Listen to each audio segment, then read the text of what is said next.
Hello hi എല്ലാവർക്കും നമസ്കാരം. നമ്മൾ ഇന്നത്തെ ഒരു വ്ലോഗ് എന്ന് പറയുന്നത് ഡേ ഇൻ മൈ ലൈഫ് ആണ് കേട്ടോ. എല്ലാവരും ചെയ്യുന്നത് പോലെ ഒരു കംപ്ലീറ്റ് ഡേയും അത് ഭയങ്കര പ്രിസൈസ് ആയിട്ട് കാണിക്കാനും മാത്രം എഫിഷ്യൻ്റ് അല്ല ഞാൻ എന്ന് എനിക്കറിയാം. എന്നാലും എന്നാലാവും വിധം ഒരു കുട്ടി ഡേ ഇൻ മൈ ലൈഫ് ചെയ്യാമെന്ന് വിചാരിച്ചു കേട്ടോ. അപ്പൊ ഇന്ന് ഞാനും ഹസ്ബൻഡും മോളും മാത്രമേ ഉള്ളൂ വീട്ടില്. രാവിലെ എണീറ്റതും അച്ഛനും അമ്മയും ഹോസ്പിറ്റൽ വിസിറ്റ് ഒക്കെ ഉണ്ടെന്ന് പറഞ്ഞിട്ട് അവർ പോയി. അപ്പൊ ഇങ്ങനെ ഞങ്ങൾ മാത്രം ഉണ്ടാവുന്ന ദിവസം എന്ന് പറയുന്നത് ഞങ്ങൾക്ക് ഭയങ്കര ഹാപ്പിയർ ആയിട്ടുള്ള ഒരു ദിവസമാണ്. കാരണം എന്താ വെച്ചാല് നമ്മുടെ ഇഷ്ടത്തിന് ഞങ്ങള് ഭയങ്കര എൻജോയ് ചെയ്യാറുണ്ട് കേട്ടോ. അവര് ഉള്ളത് കൊണ്ട് നമുക്ക് എൻജോയ്മെന്റ് കുറവുണ്ട് എന്നല്ല, എന്നാലും നമ്മൾ മാത്രമാവുമ്പോൾ കിട്ടുന്ന ഒരു പ്രൈവസി ഞങ്ങൾ നന്നായി തന്നെ യൂസ് ചെയ്യാറുണ്ട്, മുതലാക്കാറുണ്ട് എന്ന് വേണമെങ്കിൽ പറയാം. അപ്പൊ അതുകൊണ്ട് തന്നെ രാവിലെ എണീറ്റപ്പോ ഹസ്ബൻഡ് പറഞ്ഞു ഉച്ചക്കത്തേക്കുള്ള ഒന്നും ഉണ്ടാക്കണ്ട, നമുക്ക് പുറത്തുനിന്ന് വാങ്ങിക്കാം. മിക്കവാറും അങ്ങനെ തന്നെ ആയിരിക്കും. അവരില്ലാത്ത ദിവസങ്ങളിൽ ഞങ്ങൾ പുറത്തുനിന്ന് തന്നെ ആയിരിക്കും വാങ്ങിക്കുക. ബിക്കോസ് അവർക്ക് അത്ര പുറത്തുള്ള ഫുഡ് ഇഷ്ടമല്ല. അവർക്ക് ചോറും കറികളും അവയിലും തോരനും ഇതൊക്കെയാണ് ഇഷ്ടം. ഞങ്ങൾക്ക് നേരെ തിരിച്ചാണ്. അപ്പോൾ അതുകൊണ്ട് തന്നെ ഞാൻ വിചാരിച്ചു എന്നാ പിന്നെ രാവിലത്തെ ബ്രേക്ക്ഫാസ്റ്റ് കുറച്ച് ഹെൽത്തി ആയിക്കോട്ടെ എന്ന് വിചാരിച്ച് രാവിലെ നല്ല അടിപൊളി റോസ്റ്റും അതുപോലെ തന്നെ ഒരു എഗ് മസാലയും ഉണ്ടാക്കി. നല്ല ഹെവി ആയിട്ട് തന്നെ പണിയെടുത്ത് കഴിഞ്ഞപ്പോൾ ഹസ്ബൻഡ് പറഞ്ഞു ചെറിയൊരു എമർജൻസി വന്നു, ഞാൻ ഇപ്പ വരാമെന്ന്. 11 മണിയായി, 11:30ആയി, പുള്ളീനെ കാണാനില്ല. ഞാനും മോളും കൂടെ കുറെ നേരം വെയിറ്റ് ചെയ്തു. അപ്പോഴാണ് പറയുന്നത് കുറച്ച് ചെറുതായിട്ട് പുള്ളി അവിടെ പെട്ടു. പിന്നെ വേറെ വഴിയില്ല, ഉള്ള വെജിറ്റബിൾസ് ഒക്കെ എടുത്ത് നമ്മൾ ഒരു തട്ടിക്കൂട്ട് കറികളും ചോറൊക്കെ വെച്ചു കേട്ടോ. വേറെ വഴിയില്ലല്ലോ. അപ്പൊ അതുകൊണ്ട് തന്നെ ഞാൻ വേഗം കോവയ്ക്ക ഉണ്ടായിരുന്നു. കോവയ്ക്ക എനിക്ക് ഒട്ടും ഇഷ്ടമല്ലാത്തൊരു ഒരു വെജിറ്റബിൾ ആണ്. എനിക്കത് കട്ട് ചെയ്യുമ്പോൾ തന്നെ കൈയൊക്കെ ചൊറിയാൻ തുടങ്ങും. അതിൻ്റെ ഒരു പശപശപ്പായിട്ട് ചൊറിയാൻ തുടങ്ങും കേട്ടോ. അപ്പൊ സാധാരണ ഞങ്ങൾ ഭയങ്കര പൊടിയാക്കി മുറിച്ചിട്ടോ അല്ലെങ്കിൽ വട്ടത്തിൽ മുറിച്ചിട്ടോ ആണ് വെക്കാറുള്ളത്. ഇതുപോലെ തന്നെ കേട്ടോ വെക്കാറുള്ളത്. പക്ഷെ നീളത്തിൽ മുറിച്ചപ്പോൾ അതിന്റെ ടേസ്റ്റ് ഭയങ്കര വ്യത്യാസമുള്ളത് പോലെ തോന്നി. കഴിച്ച എല്ലാവരും പറഞ്ഞു ചെറിയൊരു വ്യത്യാസം ഉണ്ടെന്ന്. കാരണം ഇതിൽ സ്പെഷ്യലായിട്ട് ആഡ് ചെയ്തിരിക്കുന്ന ഇഞ്ചി വെളുത്തുള്ളി പേസ്റ്റ് മാത്രമാണ്, വേറെ ഒന്നുമില്ല. മണം കണ്ടപ്പോൾ ഹസ്ബൻഡും പറയുന്നുണ്ടായിരുന്നു മീൻ ഫ്രൈയുടെ മണം വരുന്നുണ്ട് എന്ന്. അപ്പൊ എന്തായാലും അത് പൊളിച്ചു. അത് കഴിഞ്ഞ് ഇത് മോളും കഴിക്കില്ല, കാരണം ഭയങ്കര സ്പൈസി ആയിട്ടുള്ള കറികൾ അവള് കഴിക്കില്ല. ഭയങ്കര സ്പൈസി എന്ന് പോട്ടെ, ഒട്ടും സ്പൈസി അവള് കഴിക്കില്ല എന്ന് തന്നെയായിരുന്നു മുൻപത്തെ അവസ്ഥ. ഇപ്പൊ കുറച്ച് വ്യത്യാസമുണ്ട്. ചെറിയ സ്പൈസിനെസ് ഒക്കെ അവളുടെ ഭക്ഷണത്തിൽ ആഡ് ചെയ്ത് നമ്മൾ കൊടുക്കുമ്പോൾ കഴിക്കാറുണ്ട് കേട്ടോ. എന്ന് വെച്ചാൽ അവള് വളരെ ചെറിയ കുട്ടിയല്ല, ഒരു 5 ഇയർ ഒക്കെ ആയിട്ടുണ്ട്.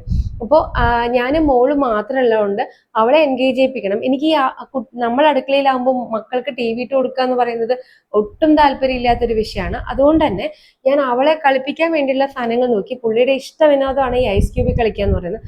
കുറച്ച് ഐസ് ക്യൂബ്സ് ഒക്കെ കൊടുത്തു, ബാക്കി ട്രേ ഫില്ല് ചെയ്ത് വെച്ചു. അപ്പോഴേക്കും നമ്മുടെ കോവയ്ക്ക ഫ്രൈ റെഡിയായി. കോവയ്ക്ക ഫ്രൈ റെഡിയായപ്പോൾ അവസാനം കുറച്ച് വെളുത്തുള്ളിയും ചെറിയുള്ളിയും കൂടി ചതച്ചതും കൂടെ അതിന്റെ മേലേക്ക് ഇട്ട് കൊടുത്തു കേട്ടോ.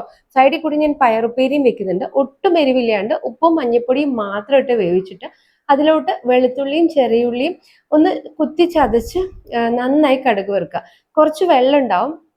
ആ വെള്ളമൊക്കെ ഒന്ന് വഴറ്റി വന്നിച്ചാൽ ഒന്ന് വറ്റി വരുമ്പോഴേക്കും നല്ല രുചി ഉണ്ടാവും കേട്ടോ. പിന്നെ ഒരു കാര്യം എനിക്ക് പറയാനുള്ളത്, ഞാൻ എല്ലാ ഉപ്പേരികളും വളരെ കുറച്ച് ഉപ്പേരികൾ ഒഴികെ ബാക്കി എല്ലാ ഉപ്പേരികളും കുക്കറിലാണ് വെക്കാറുള്ളത്. ഒറ്റ വിസില്, ഒരു 3 സ്പൂൺ വെള്ളം, പിന്നെ നമുക്ക് എന്തൊക്കെയാണോ ഉപ്പേരിയിൽ ഇടുന്നത് വെച്ചാൽ പച്ചമുളകാണെങ്കിൽ പച്ചമുളക്, അല്ല മുളക് പൊടിയാണെങ്കിൽ മുളക് പൊടി, മഞ്ഞൾപ്പൊടി, ഉപ്പ്, ഇത്രയും കൂടി ഇട്ട് മിക്സ് ചെയ്ത് ഞാൻ കുക്കറിൽ ഒറ്റ വിസിൽ വെക്കും.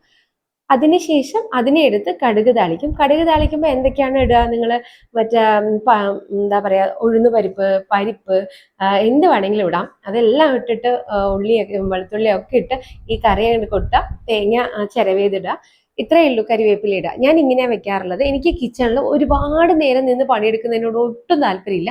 അത്യാവശ്യം വായി വെച്ച് കഴിക്കാൻ പറ്റുന്ന കുഴപ്പമില്ലാത്ത കറികൾ ഉണ്ടാക്കിയാൽ മതി എന്നതാണ് എൻ്റെ ഉദ്ദേശം. പിന്നെ ഞാൻ ചെയ്യാറുണ്ട് വളരെ ടേസ്റ്റി ആയിട്ടുള്ള ദം ബിരിയാണി, അല്ലെങ്കിൽ ചിക്കൻ റോസ്റ്റ്, അല്ലെങ്കിൽ ഹൈദരാബാദി ചിക്കൻ, ഇങ്ങനെയുള്ള കാര്യങ്ങളൊക്കെ ചെയ്യുമ്പോൾ ഞാൻ കുറച്ച് സമയം സ്പെൻഡ് ചെയ്യാറുണ്ട്. അതിന്റെ ഭാഗമായിട്ട് 2 ദിവസം എനിക്ക് റെസ്റ്റും വേണ്ടി വരാറുണ്ട് കേട്ടോ. അപ്പൊ കിച്ചൺ പണികൾ എളുപ്പമാക്കാനുള്ള മാക്സിമം കാര്യങ്ങളാണ് എൻ്റെ ചാനലിലും എൻ്റെ വ്ളോഗിലും ഉണ്ടാവുള്ളൂ. ഒന്നും എന്നെ കുറ്റം പറയാൻ വരരുത്, കാരണം ഞാൻ അങ്ങനെയാണ്. എനിക്ക് ഒട്ടും പണിയെടുക്കാൻ താല്പര്യമില്ലാത്ത ഒരാളാണ് കേട്ടോ. അപ്പൊ മോൾക്കുള്ള പയറും റെഡിയായി. പയറ് വേവിക്കുമ്പോൾ പ്രത്യേകം ശ്രദ്ധിക്കണം. ഒരുപാട് വെന്ത് പോയിട്ടുണ്ടെങ്കിൽ അത് ഭയങ്കര ചമ്മന്തി പോലാവും. എനിക്ക് അങ്ങനെ അനുഭവം ഉണ്ടായിട്ടുണ്ട്. അപ്പൊ അതുകൊണ്ട് തന്നെ പയർ ഒറ്റ വിസിൽ എടുത്ത് വിടുക. അപ്പൊ തന്നെ അത് വലിയ വേവൊന്നും ആയിട്ടുണ്ടാവില്ല. നേരെ കടുക് താളിക്കുക. കടുക് താളിച്ച് ആ വെള്ളം കൂടി വറ്റി വരുമ്പോഴേക്കും കറക്റ്റ് പാകത്തിനായിരിക്കും അതിന്റെ വേവെന്ന് പറയുന്നത് കേട്ടോ. അത്യാവശ്യം എല്ലാവരും കഴിക്കാറുണ്ട്. എൻ്റെ വീട്ടിലെ അവസ്ഥ എന്ന് വെച്ചാൽ ഹസ്ബൻഡ് എന്ത് വേണമെങ്കിലും കഴിക്കും.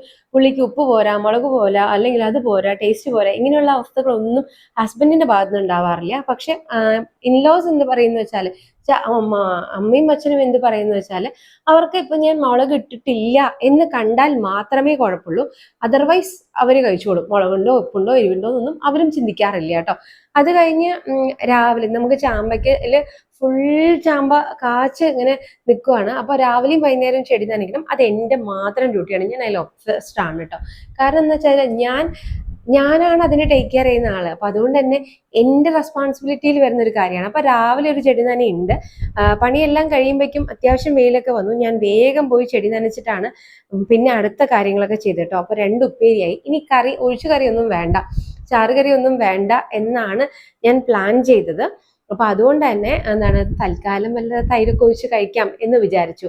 പറഞ്ഞു വന്ന് നോക്കുമ്പോൾ ഈ കറികളൊക്കെ വെച്ചത് ഞാനും മോളും മാത്രമേ ഉണ്ടായിരുന്നുള്ളൂ. ഹസ്ബൻഡ് വന്നില്ല. പുള്ളി ആ തിരക്കിൽ അങ്ങനെ തന്നെ ഉച്ചയ്ക്ക് സ്കിപ്പ് ചെയ്ത് പോയി. അപ്പൊ അതുകൊണ്ട് തന്നെ ഞങ്ങളുടെ മാത്രമുള്ള എന്താ പറയാ ഒരു ഡേ, ഞാനും മോളും മാത്രമുള്ള ഒരു ഡേ ആയിരുന്നു ഇന്നത്തെ എന്ന് പറയുന്നത്. മോള് എപ്പോഴും നമ്മളെ ചുറ്റിപ്പറ്റി തന്നെ നടക്കുള്ളൂ. അവൾക്ക് കളിക്കണമെങ്കിലും ഒരാൾ വേണം, അവൾക്ക് എന്താ പറയാ TV കാണണമെങ്കിലും ഒരാൾ വേണം. ഇങ്ങനെ എല്ലാത്തിനും ഒരാൾ വേണം എന്ന് പറയുന്നതാണ് അവളുടെ ഏറ്റവും വലിയ നെഗറ്റീവ്. അത് കൂടാതെ ഞങ്ങൾക്കൊരു ചക്കയും കൂടെ കിട്ടിയിട്ടുണ്ടായിരുന്നു കേട്ടോ. കാണാൻ ഭയങ്കര ബ്യൂട്ടിഫുൾ ആയിട്ടുള്ള ചക്ക.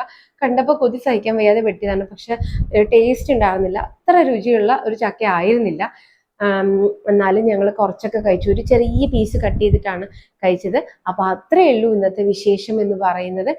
പുതിയ ആൾക്കാർ ആരെങ്കിലും ഉണ്ടെങ്കിൽ ഒന്ന് സപ്പോർട്ട് ചെയ്യണം, സബ്സ്ക്രൈബ് ചെയ്യുക. അപ്പൊ ബൈ.